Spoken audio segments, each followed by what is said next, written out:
Hello dear students, ये एक topic आज डिस्कस करेंगे कि मैग्नेटिक फील्ड लाइंस जब एक मीडियम से दूसरे मीडियम में एंटर करती हैं तो किस तरीके से उनकी डायरेक्शन में चेंज हो जाता है। ये बेसिकली मेंस का टॉपिक है और मेंस पे इस पे बेस्ड अच्छे प्रॉब्लम्स बन सकते हैं। तो ज़रा ध्यान दीजिए, इसमें we are going to discuss boundary conditions for magnetic field lines.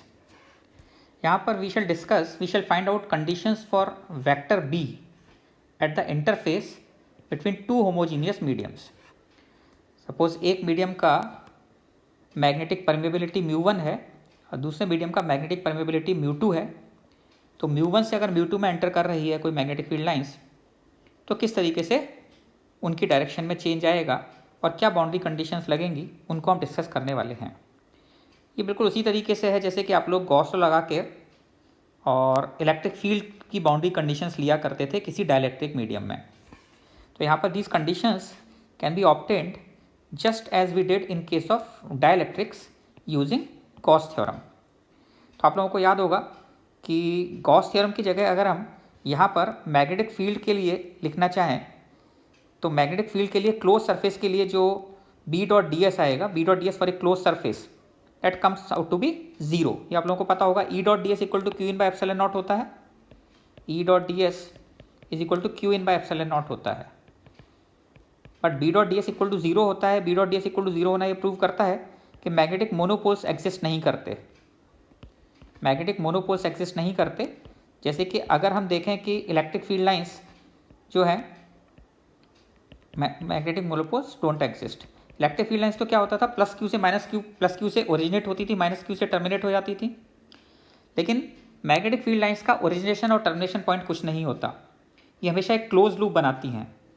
तो अगर ये क्लोज लूप बनाएंगी हमेशा तो कोई भी क्लोज सरफेस लाएंगे तो जितनी मैग्नेटिक फील्ड लाइन एंटर करेंगी उतनी मैग्नेटिक फील्ड लाइन बाहर भी निकल जाएंगी।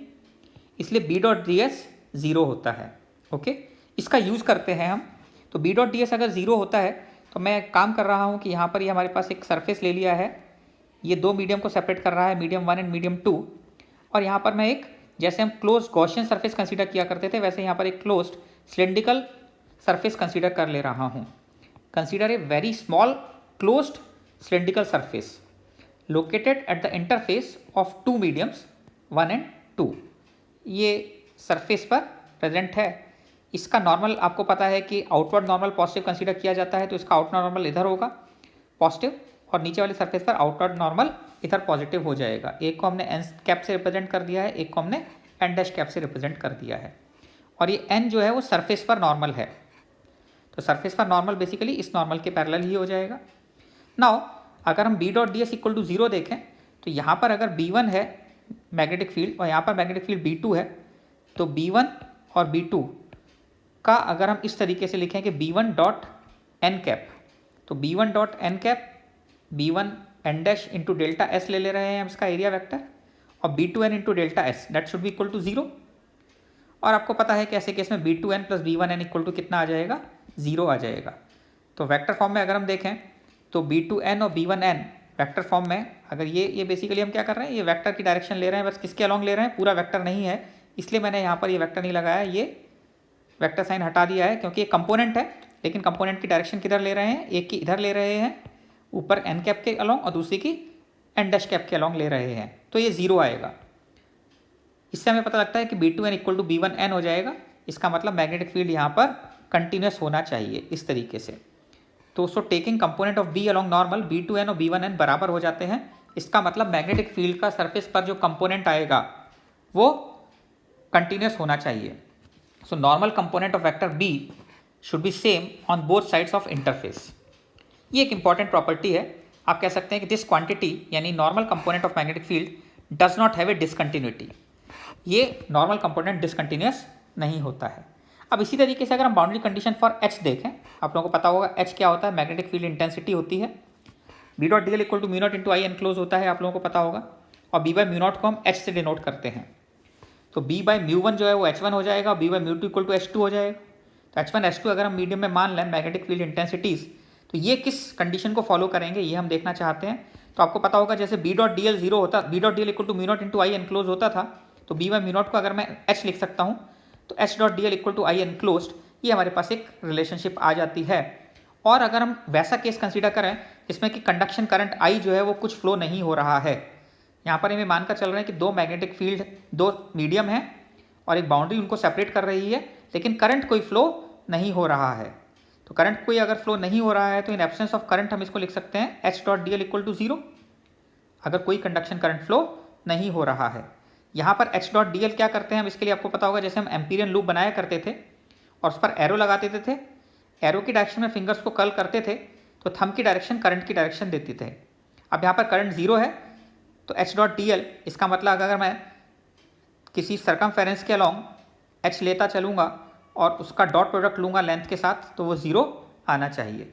तो ऐसे केस में मैं ये कर लेता हूँ यहाँ पर कि एक रेक्टेंगुलर लूप ले लेता हूँ जिसकी हाइट बहुत कम है, H is very small in comparison to length, और छोटा सा हमने रेक्टेंगुलर लूप लिया है।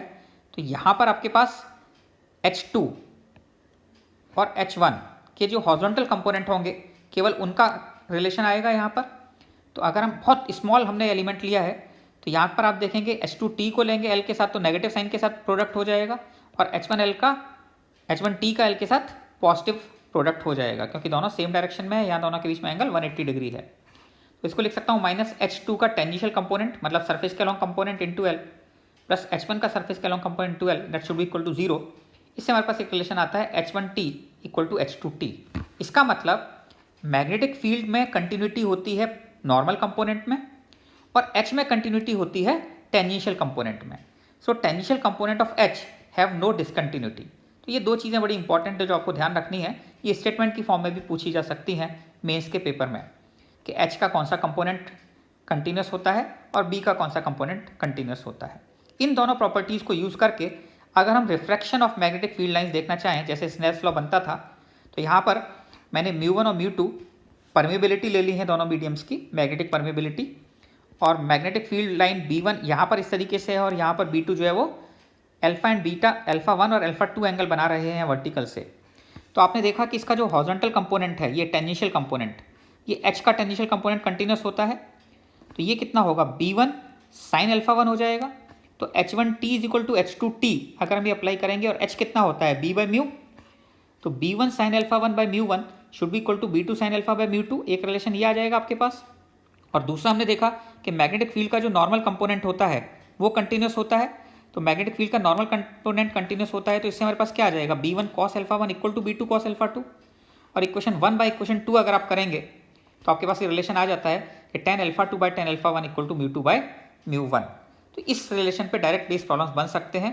अगर आपको ये दे दिया जाए कि B1 और B2 अल्फा 1 अल्फा 2 एंगल बना रहे हैं तो what should be the relation in B1 B2 and alpha 1 alpha 2, तो आपके पास ये डायरेक्ट रिलेशन आ जाता है tan alpha 2 by tan alpha 1 equal to μ2 by μ1।